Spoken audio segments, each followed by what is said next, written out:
Program Jaminan Hari Tua atau JHT BPJS Ketenagakerjaan tengah menjadi sorotan lantaran tiba-tiba pemerintah mengubah aturan pencairan dana JHT dari sebelumnya bisa dicairkan sebulan setelah pekerja keluar atau diberhentikan dari pekerjaannya menjadi baru bisa dicairkan 100% saat memasuki usia pensiun atau 56 tahun.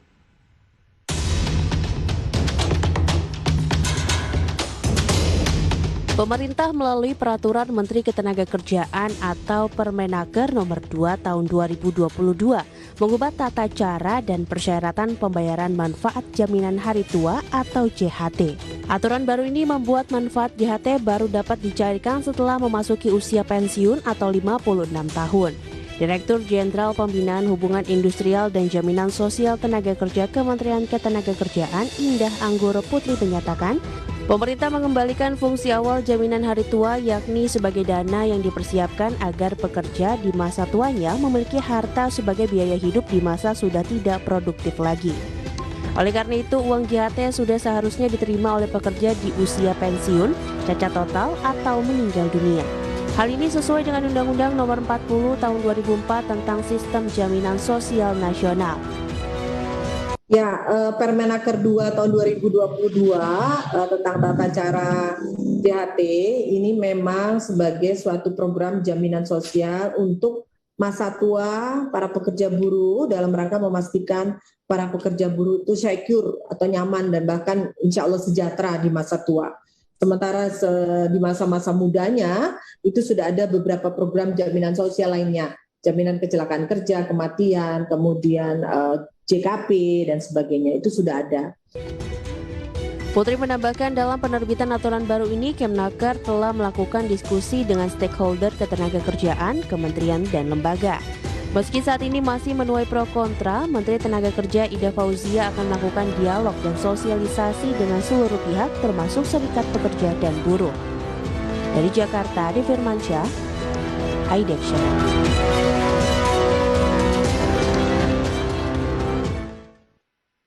Dan untuk membahas tema menarik kita hari ini, polemik JHT cair di usia 56 tahun. Sudah tersambung melalui Zoom dengan Said Iqbal, Presiden Konfederasi Serikat Pekerja Indonesia atau KSPI.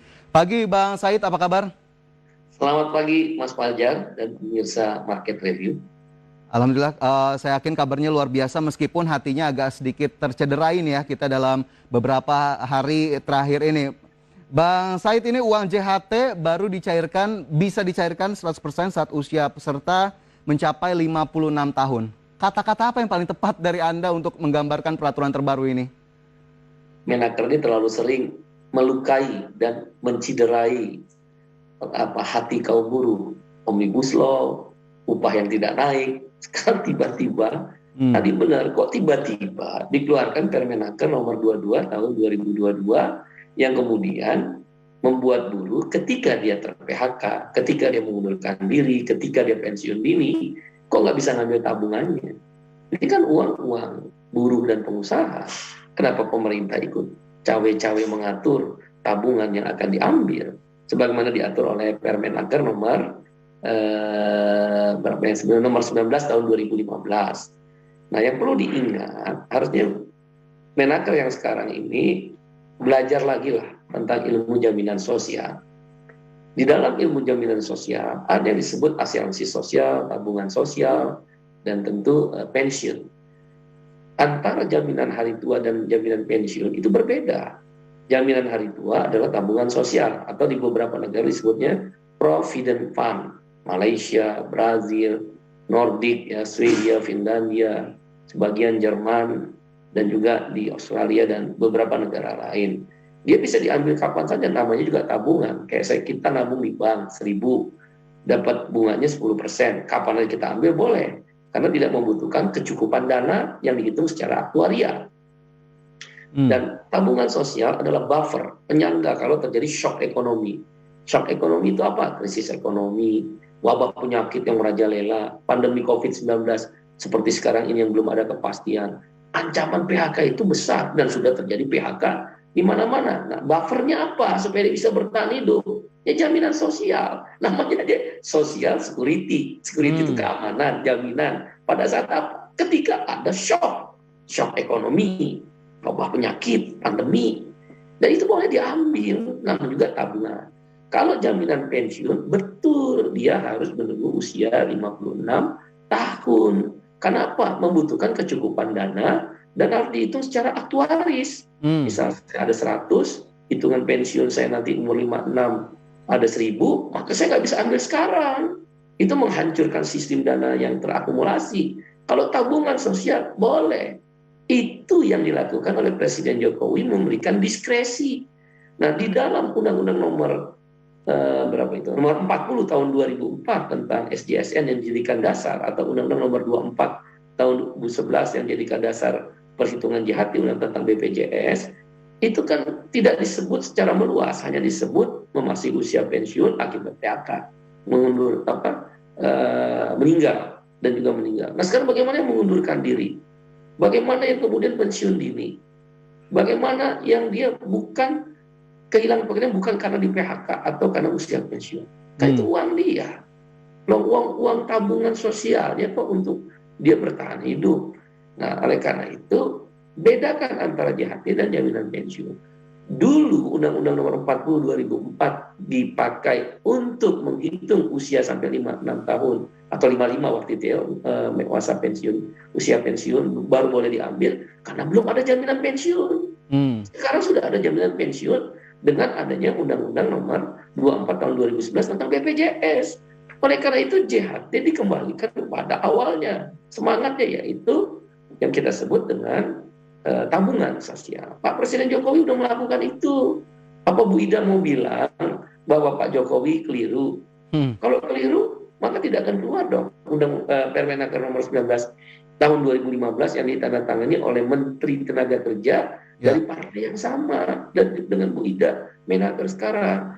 Yang intinya pencairan JHT adalah untuk buffer biaya hidup ketika terjadi PHK paling lambat 1 bulan setelah PHK. Itu yang benar, udah pernah ada. Dan kalau dibilang sekarang nggak ada, kalau begitu tangkap para direksi BPJS Ketenagakerjaan. Karena sekarang direksi BPJS Ketenagakerjaan dengan SK direksi saja, bukan Permenaker, SK direksi sudah menggunakan uang JHT. Coba aja periksa. Katanya menurut Dita Sari 30% dari dana JHT dipakai untuk penggunaan program perumahan, uang buka rumah buat peserta jam sostek atau BPJS Ketenagakerjaan, kemudian juga untuk memperbaiki rumah dan membeli rumah, itu pakai JHT, tangkap dong direksi. Nah, oleh karena itu kembalikan kepada semangat di mana kejadian sekarang seperti tahun 2015 tidak normal, kecuali keadaan normal, keadaan berjalan baik-baik saja dengan situasi ekonomi yang membaik. Bolehlah kita berdiskusi bagaimana mengelola JHT tersebut. Kira-kira demikian, Mas. Oke, jadi dari peraturan terbaru ini, Kemenaker juga mengklaim bahwa ada program yang seharusnya bisa jadi buffer, ada JKP di sana. Tapi sayang sekali memang disebutkan baru bulan ini akan dijalankan. Tapi sebelum keluar Permenaker ini terkait JHT ini, Bang Said, diajak diskusi nggak sih Bang Said, Serikat Pekerja? Katanya soalnya Kemenaker bilang sudah berdiskusi melalui kajian mendalam terkait peraturan ini. Kalau diskusi nggak pernah ya, setidaknya KSPI. Saya kan presiden KSPI, masa saya membohongi diri saya sendiri kan nggak mungkin. Jadi nggak ada. Nah yang paling kita jadikan ukuran bukan diskusi informal atau mungkin beberapa serikat buruh diundang oleh DPR, RDPU, itu kan bukan diskusi, itu dengar pendapat. Yang disebut diskusi kalau ingin membuat peraturan menteri atau peraturan pemerintah itu di lembaga tripartit.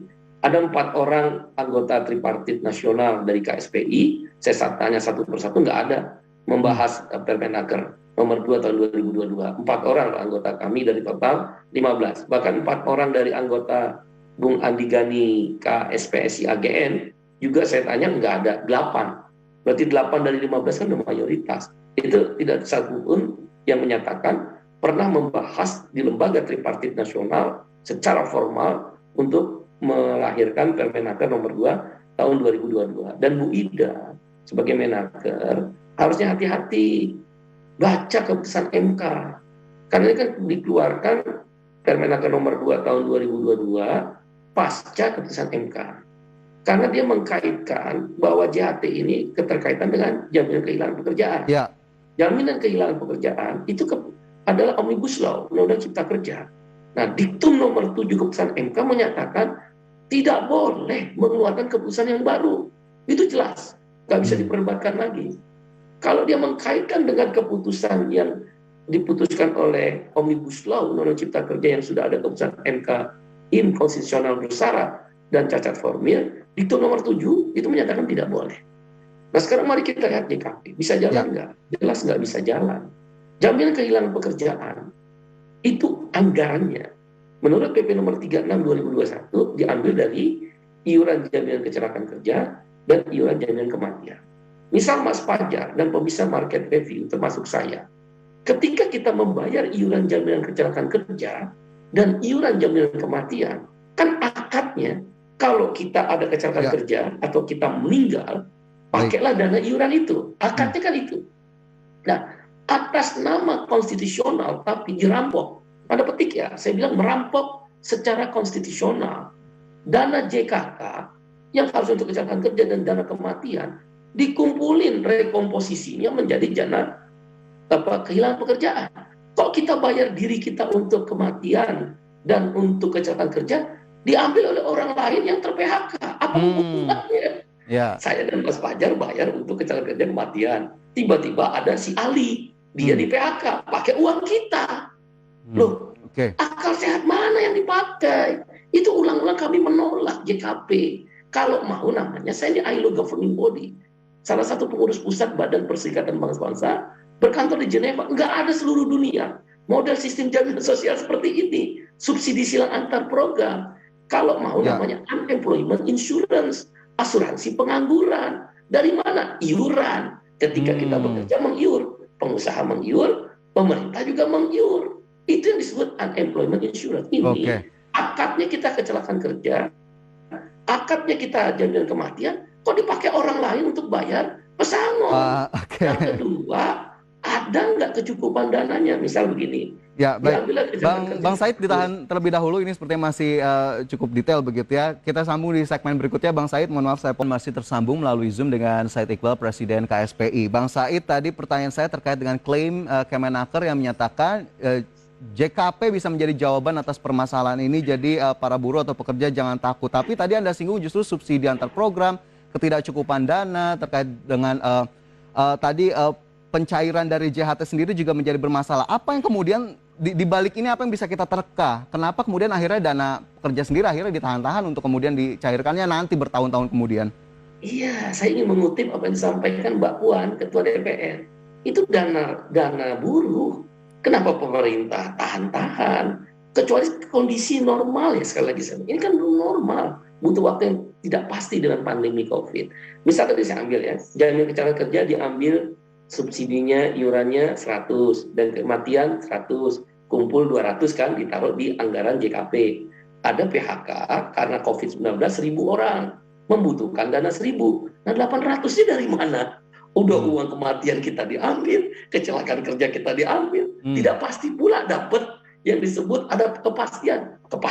Bahkan kalau anggarannya nggak cukup, dari mana? Oh dari APBN. Nah itu kalau ada dari APBN, maka dia harus bicara dengan DPR kan? Nah, kalau bicara dengan DPR, berarti kan ada peraturan baru. Menurut MK nggak boleh. Apalagi saya dengar Dita dalam beberapa talk show dengan kami, dia menyebut 6 triliun. Itu apa itu uang 6 triliun? Saya tanya anggota DPR, tidak ada. Nah yang paling kita mengerikan, spekulasi bisa ada kan? Belum tentu benar. Jangan-jangan uang JHT kita ini tidak ada kecukupan dana. Bahaya benar.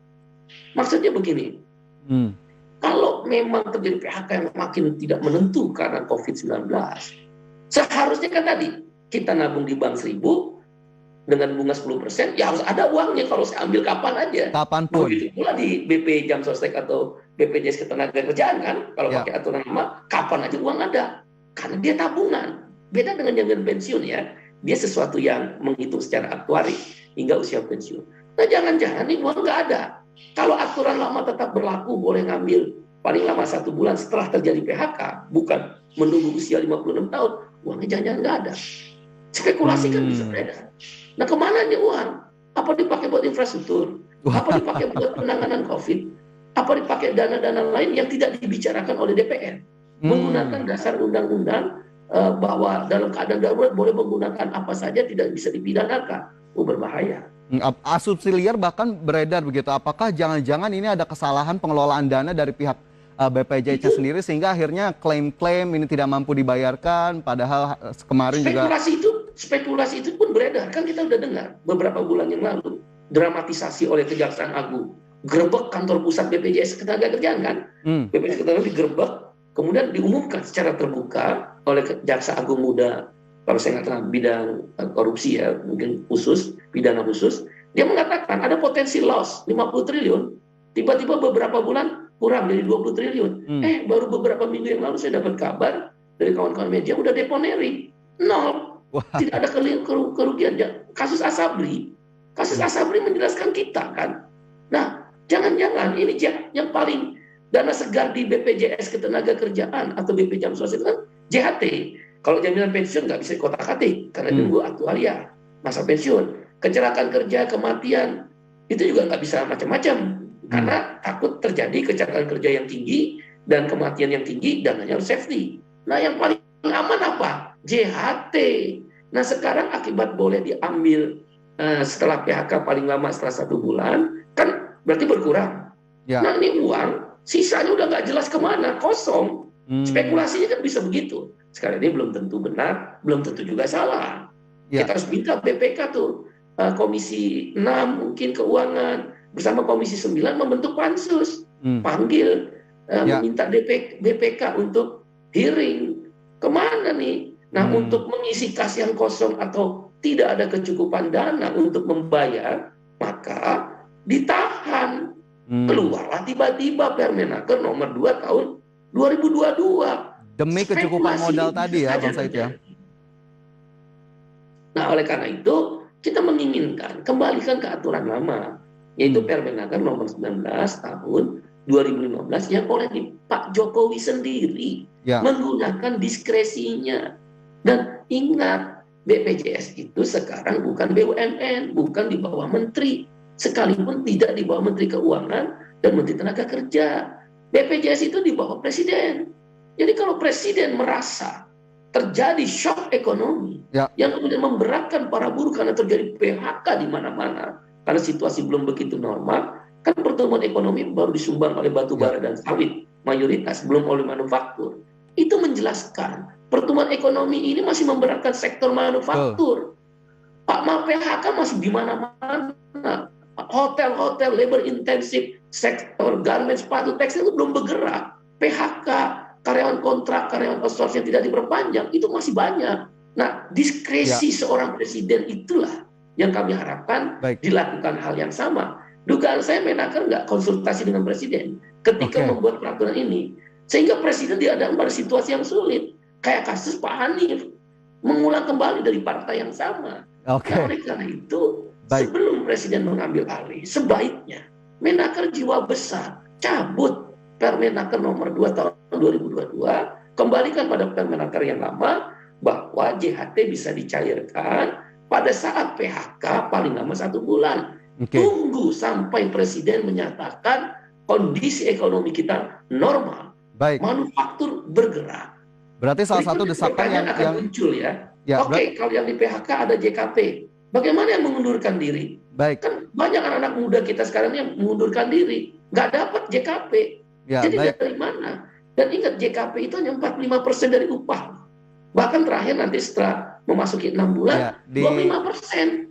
Ya, ditahan dulu Bang Said. Lantas apa yang kemudian akhirnya didesak tadi? Pertama, cabut peraturan. Tapi apakah kemudian ada langkah lagi dari Serikat Pekerja yang mungkin saja sudah terdengar nih ada aksi jika ini tidak dicabut? Apa kemudian yang ditawarkan oleh Serikat Pekerja terutama KSPI? Nanti kita akan sambung di segmen berikutnya. Bang Said, pemirsa, dan masih tersambung melalui Zoom dengan Said Iqbal, Presiden KSPI. Bang Said, menyambung segmen sebelumnya. Lantas apa yang kemudian menjadi desakan utama dari Serikat Pekerja yang diwakili oleh KSPI dalam saat ini begitu terhadap Kementerian Tenaga Kerja? Karena Kementerian Tenaga Kerja apakah kemudian ini sangat tidak tepat, tidak inline dengan visi Presiden, kemudian adakah langkah berikutnya yang akan dilakukan oleh Serikat Pekerja? Jadi betul, memaksakan kehendak sehingga tidak sesuai dengan visi Presiden. Maka Presiden udah ulang-ulang bilang, Menseskap juga Mas Pramono Anung menyampaikan, tidak ada visi misi menteri, yang ada visi misi Presiden. Harusnya Menaker cepat. Kami mendesak Menaker cepat, jangan berlindung di bawah Presiden. Cabut Permenaker nomor 2 tahun 2022. Nanti kalau ekonomi mulai membaik, suasana normal, kita bisa diskusi. Makanya kita akan melakukan aksi besok ya di seluruh Indonesia. Sedangkan untuk Jabotabek, aksi ini akan dipusatkan di kantor Menteri Tenaga Kerja dan kantor pusat BPJS Ketenagakerjaan. Mendesak Permenaker nomor 2 tahun 2022 dicabut sesegera mungkin. Dan perlu diingat, dan juga itu juga dilakukan aksi nanti di kantor-kantor Dinas Tenaga Kerja dan kantor-kantor cabang BPJS Ketenagakerjaan dengan tuntutan yang sama. Cabut Permenaker nomor 2 tahun 2022. Dan harus dipastikan bahwa JHT sekali lagi adalah tabungan sosial. Di sosial media bahkan lebih keras. Copot Menteri Tenaga Kerja, ganti Menteri Tenaga Kerja di sosial media ya. Dan petisi udah mulai tembus di angka 400.000 kan. Itu memang anggota KSPI ya, yang melakukan petisi, namanya Suheri, dari seorang buruh yang bekerja di Batam. Dan sekarang petisinya udah hampir 358.000. Target kami 1 juta. Petisi inilah yang akan kami bawa. Juga hari ini kami berkirim surat. KSPI sudah berkirim surat hari ini, akan diantar ke Bapak Presiden. Karena kita nggak perlu rame-rame kok. Kita berharap seperti yang dilakukan diskresi oleh Bapak Presiden, situasi yang belum normal ini, agar Permenaker nomor 2 tahun 2022 itu dicabut. Surat sudah kami kirimkan hari ini, hari baru kami kirim. Dan petisi yang dilakukan di sosial media, suara-suara netizen yang begitu menggema, juga akan tentu kami sampaikan. Ini tidak yang di sosial media di luar sana tidak dikoordinir ya Bang Said, ya, memang keresahannya muncul secara natural, secara spontan, hingga akhirnya tadi ada hashtag Menaker diganti. Tapi apakah kemudian ini akhirnya juga akan melebar ke sisi audit tadi? Bang Said sudah menyindir sebetulnya audit pengelolaan dana dari BPJS Ketenagakerjaan sendiri. Selain mencabut aturan, apakah audit juga perlu dilakukan? Betul. Kami akan meminta DPR untuk pansus ya, jangan panja. Kalau panja kan hanya komisi 1 komisi. Komisi 6 saja ntar nggak ada terkait komisi 9. Komisi 9 saja tidak terkait nanti komisi 6 tentang keuangan. Jadi kalau lebih dari 1 komisi kan namanya pansus. Jadi pansus BPJS Tenaga Kerja sekaligus saja BPJS Kesehatan. Nanti kan udah ada. Kan BPK udah keluarin loh. Jadi audit itu sudah ada di BPK. Sudah ada. Kerja Kejaksaan Agung waktu itu kan dari audit BPK. Jadi dari situ pansus akan pelajari audit BPK, kemudian diperdalam. Karena dia pansus kan dia bisa perdalam, panggil semua stakeholder, termasuk buruh. Dan termasuk bisa digali JHT, orang-orang karyawan kontrak dan karyawan outsourcing. Itu numpuk loh Mas dananya. Itu kemana tuh dana? Misal saya karyawan kontrak, dikontrak 1 tahun, 2 tahun. Setelah 2 tahun saya nggak kerja lagi, kan saya nggak bayar lagi tuh JHT saya. Perusahaan nggak membayar JHT saya juga nggak bayar. Nah setelah 10 tahun, kan saya udah lupa berapa JHT saya. Nah itu dananya ada. Itu diperiksa juga, dan itu triliunan. Setuju. Triliunan itu dana. Nah itu bisa digali. Ini pintu masuk untuk memastikan uang buruh aman. Dikelola oleh BPJS Ketenagakerjaan karena amanat undang-undang di bawah Presiden. Menteri tidak boleh lagi seperti zaman-zaman dulu, masa-masa Orde Baru, masa-masa sebelum reformasi, di mana BPJS waktu itu jam sostek jadi bancakan politisi. Kita ingatkan itu, bancakan partai politik, bancakan daripada politisi. Dan bahkan banyak pengusaha-pengusaha tertentu pinjam di jam sostek, bunganya di bawah bunga bank. Kalau dikembalikan kepada buruh dalam bentuk perlindungan yang memadai, nggak ada masalah. Itu perlu diperiksa. Waktu zaman Orde Baru, jangan diulangi lagi. Ini tentunya yang kemudian harus diantisipasi dan langkah-langkah cepat yang harus dilakukan, terutama tadi pengelolaan dana. Dan kita harapkan Bang Said bersama teman-teman serikat pekerja dan juga seluruh pekerja di Indonesia, suasana batinnya masih mampu dikendalikan begitu ya di tengah kondisi yang sangat tidak membahagiakan saat ini. Bang Said, kita tunggu informasi berikutnya dari perkembangan Permenaker ini, apakah kemudian akhirnya nanti pemerintah membuka mata dan mengerti suasana batin pekerja di tengah pandemi COVID-19. Bang Said, terima kasih banyak sudah bergabung bersama kami di Market Review kali ini. Kita akan sambung di waktu berikutnya. Market Review. Terima kasih.